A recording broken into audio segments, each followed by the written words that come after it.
Alright guys, so I'm going to teach you how to set a Rolex Datejust quick set. So this applies to any Datejust that was produced after 1980 and has a quick set function. Quick set means you're able to change the date using the crown. So first thing you're going to do when you need to reset the watch, and let's just for the sake of this video, let's say we need to set it to 9 p.m.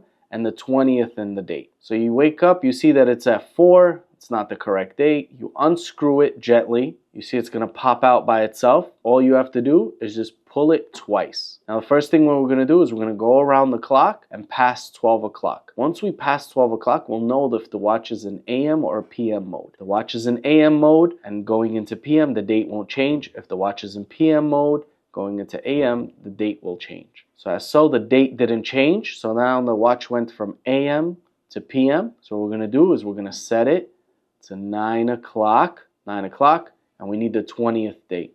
So we're going to push it in gently and then pull it out once. We're going to set it to the 20th. Date, time is set. Now, what I like to do is I like to push it in and wind it up a little bit. I just do this for myself, but you don't have to do it. And then to close it, you push it and you screw it in. Don't over tighten it. You'll feel it getting tight by itself. Once it gets tight, you're done. Throw this on your wrist and enjoy it. And if you like this watch, it's also available for sale, ECIjewelers.com.